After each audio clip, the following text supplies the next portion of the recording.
இப்போது நம்ம போன வீடியோவில் ஒரு ப்ளவுஸோடைய பேக் டிசைன் பார்த்தோம். இப்போ அந்த ப்ளவுஸ்க்கான ஸ்லீவ் டிசைன் தான் நம்ம பார்க்க போகிறோம். அதில் கொஞ்சம் ட்ரேசிங் இருக்கும், ஒரு சில டிசைன் மட்டும் வரைகிற மாதிரி இருக்கும், அவ்வளோதான். இதிலும் மோஸ்ட்லி ட்ரேசிங் தேவைப்படாது. இப்போ நான் என்ன பண்ணியிருக்கேன், என்னுடைய பார்டர் லைனுக்கு ஃபஸ்ட்டு நான் வந்துட்டு சரி த்ரெட்டில் கோல்டன் கலர் சரி த்ரெட் இதில் 4 லைனுக்கு நான் வந்து செயின் ஸ்டிச் போட்டிருக்கிறேன்.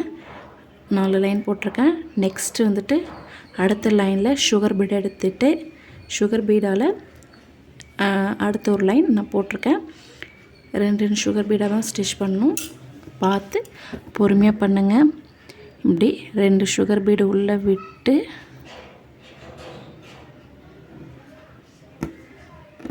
உடனே ரொட்டேட் பண்ணிக்கோங்க. அப்போ தான் நூல் அறுந்து போகாமல் உங்களுக்கு கிடைக்கும். வெளியில் வரும்போது நீடில் ரொட்டேட் பண்ணிவிட்டு மேலே நீடில் தூக்குங்க. இப்படி நான் 2 ஸ்டிச் பண்ணி இந்த லைன் ஃபுல்லாக போட்டு முடிக்கிறேன். நான் யூஸ் பண்ணியிருக்கிற சுகர் பீடு என்னென்னா ப்ரெஸ்டோவில் ப்ரீமியம் யூஸ் பண்ணியிருக்கேன். உங்களுக்கு இந்த சுகர் பீடு வேணும்னா என்னை காண்டாக்ட் பண்ணுங்கள். 100 கிராம்ஸ் கூட அவைலபிளாக இருக்குது.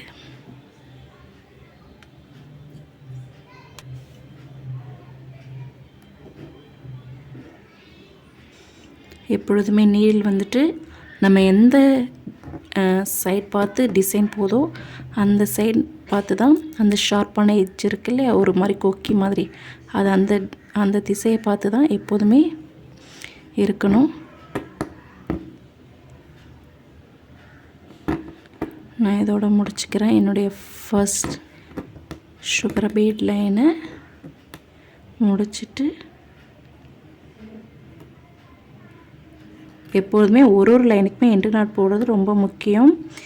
ஏன்னா சப்போஸ் நடுவில் நூல் அறுந்து போனாலும் அந்த ஒரு லைன் அறுந்து போனதோட இருக்கும். இப்போ வந்துட்டு அடுத்த லைன் நான் ஸ்டார்ட் பண்ணுறேன். அடுத்த லைனுக்கு நான் என்ன எடுத்திருக்கேன்னா 4 mm ரவுண்ட் பீட் எடுத்திருக்கேன். டல் கோல்ட் கலரில் எடுத்திருக்கிறேன். எடுத்துகிட்டு இப்போ நான் ஸ்டார்ட் பண்ண போகிறேன். ஃபஸ்ட்டு ஒரு சின்னதாக ஒரு லாக் ஸ்டிச் போட்டு தான் எப்போதுமே ஒரு லைனை ஸ்டார்ட் பண்ணணும். ஸ்டார்ட் பண்ணிவிட்டு ஒரு ரவுண்ட் பீடாக தான் ஸ்டிச் பண்ணணும்.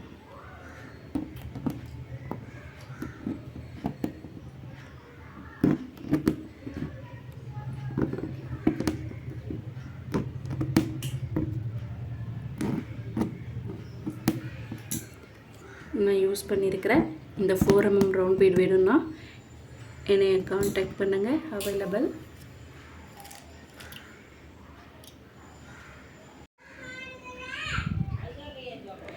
இப்போ வந்துட்டு 4 mm பீடில் ஒரு லைன் கொடுத்து முடிச்சிட்டேன். நெக்ஸ்ட்டு லைனுக்கு நான் என்ன பண்ணியிருக்கேன்னா சுகர் பீட் வந்து கொடுத்துருக்கேன். சுகர் பீடை நீடில் எடுத்துகிட்டு இப்படி 2 ஸ்டிச் பண்ணியிருக்கேன். நீடில் வந்துட்டு உள்ளே விட்டு மேலே எடுக்கும்போது நீடில் ஸ்ட்ரெயிட்டாக இப்படி வச்சு ரொட்டேட் பண்ணிவிட்டு மேலே தூக்குங்கன்னா உங்களுக்கு ஈஸியாக வெளில வரும். த்ரெட்டுலேயும் இதுலேயும் மாட்டாமல் அழகாக இப்படி ஸ்மூத்தாக வந்துடும்.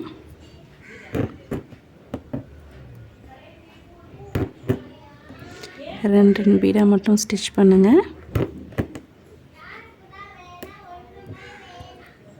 இந்த லைன் ஃபுல்லாக முடிச்சுட்டு நான் உங்களுக்கு காமிக்கிறேன், பாருங்கள்.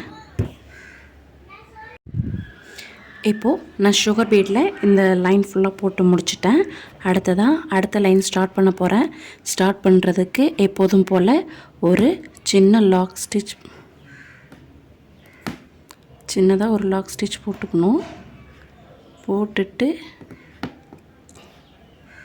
நான் வந்து 4 mm round bead dull gold colour எடுத்திருக்கேன். இதை எப்படி ஒன்றா ஸ்டிச் பண்ணிக்கிறேன், பார்த்து கொஞ்சம் ஸ்ட்ரெயிட்டாக பண்ணுங்கள். நீடில் இன்சர்ட் பண்ணும்போது உள்ளே அப்படியே விட்டு வெளில எடுக்கும்போது பார்த்து எடுங்க. நான் இப்படியே இந்த லைன் ஃபுல்லாக போட்டு முடிச்சுட்டு இப்படி உங்களுக்கு ஸ்டக் ஆயிடுச்சுன்னா நீங்கள் பிடிச்சி இழுத்துட்டே இல்லாமல் என்ன பண்ணணுன்னா அங்கேயே சின்னதாக இப்படி ஒரு லாக் ஸ்டிச் மாதிரி போட்டிங்கன்னா நீடில் அழகாக த்ரெட் வெளில வந்துடும். இது மாதிரி டிப்ஸ் தொடர்ந்து நான் கொடுத்துட்டே இருப்பேன். அதனால் எங்கேயுமே ஸ்கிப் பண்ணாமல் நீங்கள் இந்த வீடியோவை ஃபுல்லாக பாருங்கள். நான் இப்படியே இந்த பீடாவில் போட்டு முடிச்சுட்டு உங்களுக்கு நான் காமிக்கிறேன். இப்போ வந்துட்டு 4 mm ரவுண்ட் பீடில் லைனை கொடுத்து முடிச்சிட்டேன். அடுத்த லைனுக்கு நான் சுகர் பீட் எடுத்து யூஸ் பண்ணி அது ஒரு லைன் ஃபுல்லாக கொடுத்து முடிச்சிருக்கேன். கொடுத்து முடிச்சுட்டு ஒரு சர்க்கிள் மாதிரி ஒன்று வரைஞ்சிருக்கேன். நான் சொல்லியிருந்தால ஒரு சின்ன ட்ரேசிங்ட்டு இது 2 ட்ரேசிங் மட்டும்தான். எனக்கு தேவையான அளவுக்கு ஒரு சர்க்கிள் வரைஞ்சிக்கிட்டேன். இது நடுவில் நான் வந்து சின்ன சின்ன ஒர்க் பண்ண போகிறேன். அது என்னன்னு நீங்கள் பின்னாடி பார்க்க போகிறீங்க. இந்த சர்க்கிளோடைய ரேடியஸ் வந்துட்டு 2 inch இருந்துச்சு. அந்த சர்க்கிளுக்கு கொஞ்சம் மேலே தள்ளி ஒரு தோரணம் தொங்குற மாதிரி ஒரு லைனை ட்ராப் பண்ணிட்டேன். இது 2 மட்டும்தான் ட்ரேசிங்கே. அடுத்தது நம்மளுடைய ஒர்க்கை நம்ம ஸ்டார்ட் பண்ண போகிறோம். இப்போ வந்துட்டு நம்ம ட்ரேசிங் பண்ண அந்த லைனுக்கு நான் என்ன பண்ணியிருக்கேன்னா, இங்கே கீழே முன்னாடி சொல்லியிருந்தேன் இல்லையா, கீழே பார்டர் அது மாதிரியே இங்கேயும் ஃபஸ்ட் லைனுக்கு வந்து ஒரு சுகர் பீட் கொடுத்துருக்கேன்.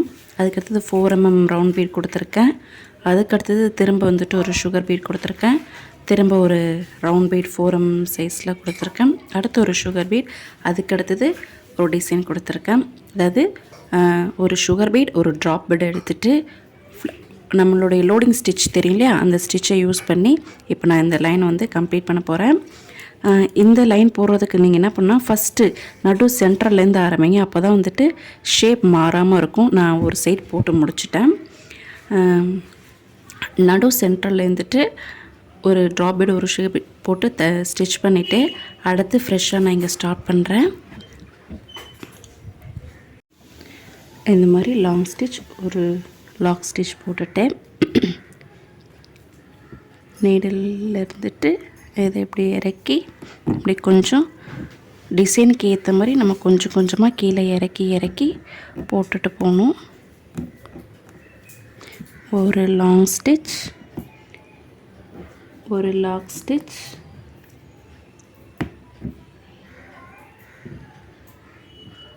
உங்களுக்கு இப்போ நான் பண்ணுறது பார்த்தா உங்களுக்கு தெரியும்.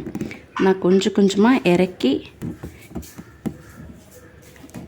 பண்ணுறேன். அது மாதிரி எல்லோரும் பண்ணுங்கள்.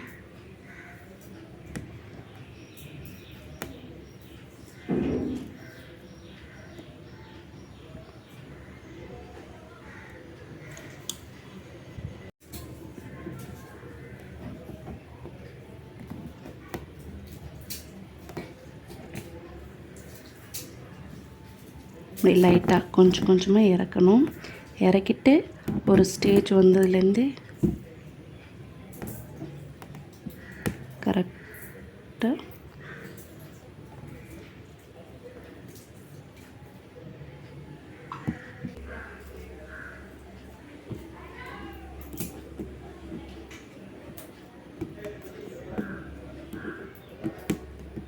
கொஞ்சம் கொஞ்சமாக கீழே இறக்கி போட்டால் டிசைன் வந்துடும். ஆனால் பார்த்து பொறுமையாக பண்ணுங்கள். அது கரெக்டான ஷேப்பில் இருக்குதா அப்படின்னு செக் பண்ணி பார்த்துட்டு அப்புறமேட்டு போடுங்க.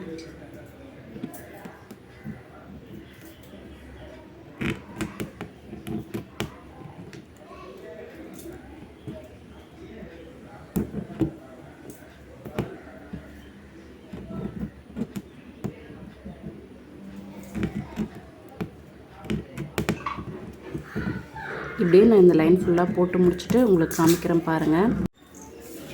இப்போ வந்துட்டு இந்த லைன் ஃபுல்லாக நான் இந்த ட்ராப் பீடால் போட்டு முடிச்சிட்டேன். 3 mm சைஸ் டல் கோல்ட் கலரில் எடுத்திருந்தேன் ட்ராப் பீட். இப்போ அடுத்ததாக என்ன பண்ண போகிறேன்னா, புட்டாஸ்க்காக இந்த ஸ்டோன் வந்து திலகம் ஷேப்பில் ஸ்டோன் வந்து ஒட்டி வச்சுருக்கிறேன். இப்போ நம்ம புட்டாஸ் போட போகலாம்.